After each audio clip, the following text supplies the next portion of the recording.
Welcome to The Explainer. Today, we are tackling the academic job market. Look, it often feels like this super daunting process, right? Well, we're going to turn it into a clear, manageable strategy that you can actually use to land the position you really want. So how do you win what feels like one of academia's toughest games? It can definitely feel like a high-stakes game, can it? The competition is fierce, the rules can seem murky at best. But here's the thing. It's a game you can absolutely win, as long as you have the right preparation and a solid strategic playbook. All right, so here's our roadmap for today. First, we're going to talk about crafting your core narrative. Then, we'll dive into how to navigate the interview marathon and, of course, how to absolutely nail the job talk. We'll also cover handling those tough questions and, just as important, how to ask some really smart ones of your own. Okay, let's start at the very beginning, your first impression. And that's your cover letter. It is so much more than just a summary of your CV. You really need to think of it as a persuasive opening argument. You're making the case for why you, specifically, are the perfect candidate for this role. A really winning cover letter, we're talking, about 2 pages, isn't just a letter. It's a strategic document. It starts with a strong hook, it details your whole research trajectory, and it explains your teaching philosophy.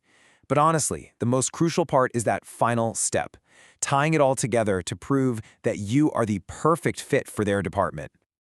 And here is a perfect example of what I mean. The difference between a generic statement and a truly tailored argument is huge. I'm an effective teacher means, well, pretty much nothing. But saying you can teach a specific course right from their own catalog, and hey, maybe even propose a new one that fits their needs, that proves you've actually done your homework. That level of customization is what makes you stand out.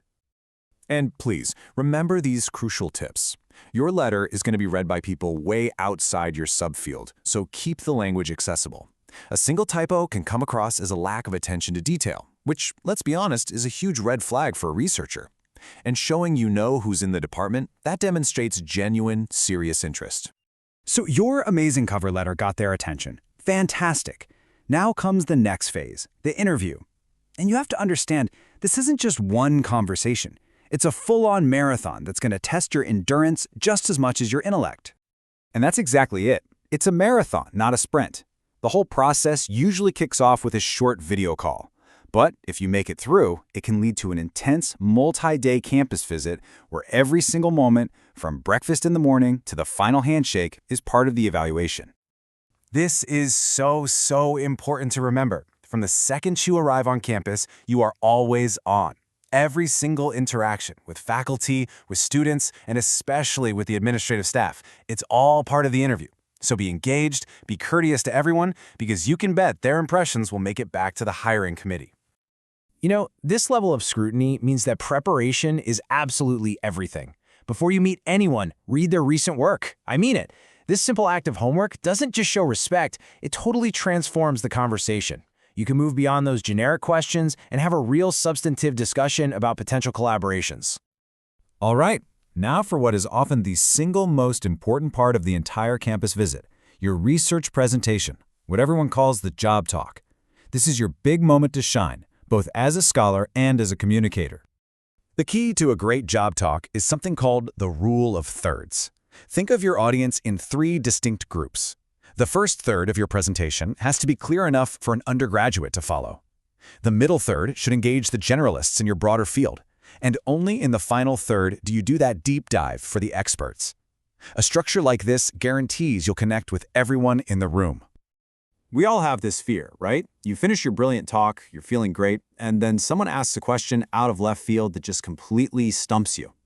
What on earth do you do? The golden rule here is never bluff. It's so much better to acknowledge what a great question it is and then offer a thoughtful hypothesis. Saying something like, "That's a fascinating angle I haven't fully explored, but my initial thought is," shows intellectual honesty and an ability to think on your feet. Trust me, that's far more impressive than a fake answer. So beyond the job talk, the formal interviews are going to involve a whole host of challenging questions. The goal here isn't to have canned, robotic answers. It's to prepare concise 2 to 3 minute stories that really showcase your experience and your personality. The classic. When you hear this very common question, what is the committee really looking for? They already know everyone is qualified on paper. They want to know something more, something that doesn't show up on a CV. Your job here is to connect the dots for the committee. Don't just list off your accomplishments. You need to weave them into a compelling story that shows exactly how your unique combination of research, teaching, and service directly solves a problem or fills a need within their specific department. And now we get to a really critical and often overlooked part of the interview, the moment when the tables turn. It's your chance to interview them. And believe me, the questions you ask can be just as revealing as the answers you've been giving. This is your chance to show that you are truly invested, that you're a serious candidate who is evaluating them just as much as they are evaluating you. A lack of questions can easily be seen as a lack of genuine interest in the position, and that's the last thing you want. You know, the smartest approach is to tailor your questions to your audience. Ask the dean about the 5-year vision for the department, ask the junior faculty about mentorship and what the tenure process is really like, and please don't forget to ask students what they wish was different about the program. Each one of these groups holds a different, valuable piece of the puzzle. Ultimately, the questions you ask reveal what you value as a scholar and as a colleague. When you ask about vision, about support for junior faculty, and about the departmental culture, you're showing that you aren't just looking for any old job. You're looking for a long-term academic home where you can really, truly thrive. So, the ultimate takeaway here is this. The academic job market is not a lottery. It's a complex system for sure, but it is a system that you can navigate successfully. Success comes from being strategic, being prepared, and being thoughtful at every single stage of the game. You see, by following this playbook, you're doing more than just applying for a job. You're taking active control of your professional narrative. You are becoming the author of your own career story.